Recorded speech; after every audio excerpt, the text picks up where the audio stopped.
वेळोवेळी तुझा अपमान करून तुझ्याशी वाईट वागूनही तू दिलेली मोलाची साथ मला बरंच काही शिकवून गेली. उडणाऱ्या मला परिस्थितीने जागेवर आणले आणि मदतीसाठी तुझ्याच दरवाजावर नेऊन उभे केले.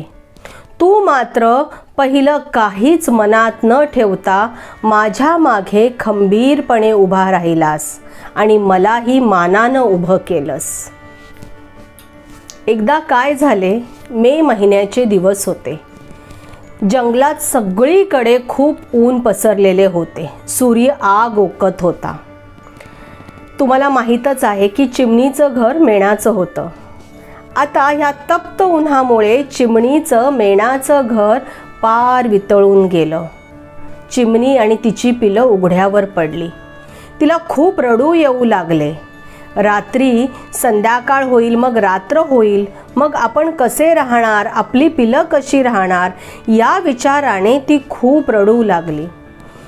शेवटी तिच्या मनात एक विचार आला की आपला कावळे दादा दूर जंगलात तिथे राहतो, आपण त्याची मदत घ्यायला जाऊया का.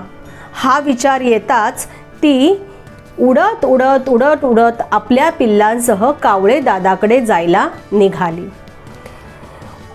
ऊन खूप होते. चिमणी थकलेली होती. पिलंही थकलेली होती. पण काय करणार, कावळ्याशिवाय तिला कोणाचा आधारही नव्हता. कावळे दादा इतका लांब राहत होता की तिला पोहोचेपर्यंत संध्याकाळ होऊन रात्र झाली. कावळे दादा नुकताच जेवून आपल्या पिलांसह आराम करत होता. तितक्याच दरवाजावर ठक ठक ठक ठक आवाज झाला. कावळे दादाच्या मनात विचार आला, इतक्या रात्री आपल्या घरी कोण आलं बरं. म्हणून त्याने दरवाजा उघडला. बघतो तर काय, समोर चिमणी आणि तिची मुलं. चिमणीचा चेहरा खूपच केविलवाना होता, रडकुंडीला आलेला होता. कावळे दादाला काय झाले ते प्रथम समजलेच नाही. त्याने तिला आत घेतले.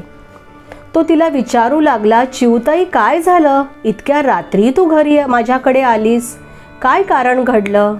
घडलेली सर्व कथा चिवताईने कावळे दादाला सांगितली. कावळे दादा तिला समजूत घालू लागला, चिवताई तू घाबरू नकोस, हे तुझ्या भावाचं घर आहे, म्हणजे तुझंच घर आहे.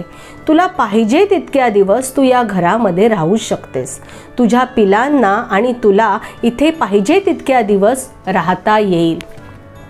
असं बोलल्यावर चिवताईचे दुःख जरा कमी झाले. तिचं टेन्शन जरा कमी झालं आणि थोडंसं तिला बरं वाटलं की चला, अशा कठीण प्रसंगी आपला भाऊ आपल्या पाठीशी उभा आहे. चिवताई तिथे आनंदाने राहू लागली. दुसऱ्या दिवसापासून कावळे दादा सकाळी कामावर निघून जात असे. चिवताई दिवसभर घर सांभाळत असे. पूर्वी असं व्हायचं की कावळे दादा मधल्या सुट्टीमध्ये दुपारच्या वेळेमध्ये घरी यायचा. पण जेव्हापासून चिवताई आणि तिची पिलं इथे राहायला आली ना, तेव्हापासून कावळे दादा दुपारच्या सुट्टीत सुद्धा काम करत असे, बाहेरच काहीतरी खात असे. या गोष्टीचं चिवताईला कुठे वाईट वाटत असे की अरे, मी आल्यामुळे किंवा माझ्यामुळे माझ्या दादाला जरा जास्त काम करावं लागत असे. पण पुन्हा तो विचार ती मनातनं काढून टाकत असे आणि आपल्या पिलांबरोबर छान ती कावळे दादाच्या घरी राहत होती. असेच काही दिवस गेल्यावर एक दिवस दुपारच्या वेळी कावळे दादा घरी आला. कावळे दादा घरी आल्यावर सगळ्यांना म्हणाला की चला, आज आपल्याला फिरायला बाहेर जायचं आहे. आणि मुलं तर खूपच खुश झाली. कावळ्याची पिल्लं, चिमणीची पिल्लं इतकी खुश झाली. चिमणीची पिल्लं मामा मामा मामा म्हणत त्याच्या भोवती फिरू लागली.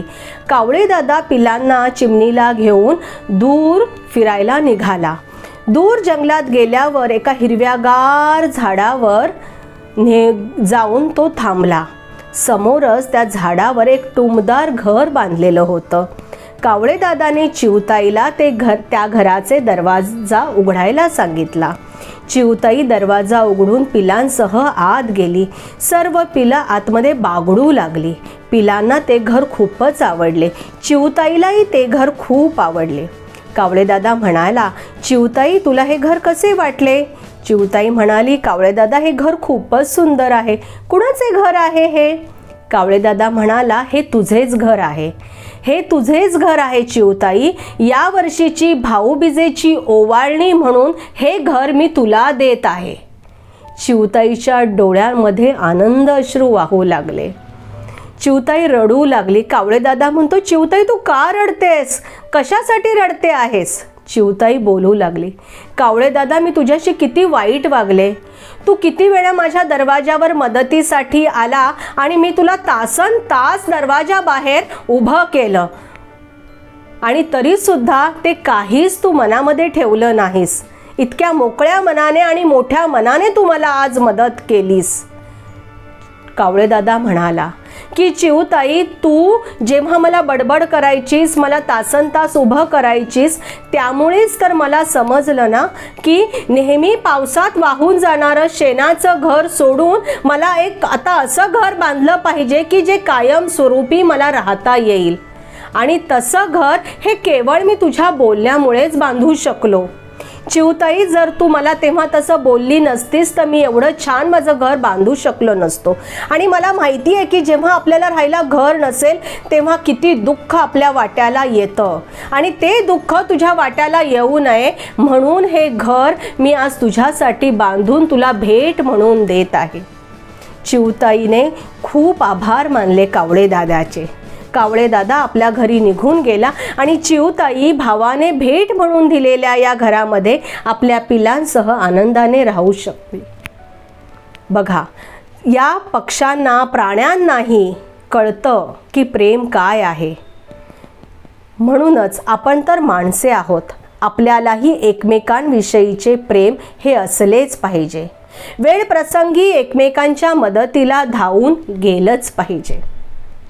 आजचा हा व्हिडिओ तुम्हाला आवडला असेल तर लाईक करा लगेचच. आपल्या या चॅनलला सबस्क्राईब करा. या व्हिडिओचे काही कमेंट्स असतील तर ते लिहून मला नक्की कळवा. शेवटच्या 2 ओळी फक्त तुमच्यासाठी. प्रत्येकात आहे काहीतरी खास, प्रत्येकात आहे काहीतरी खास, म्हणूनच जगण्याची आहे आस, म्हणूनच जगण्याची असावी आस. धन्यवाद.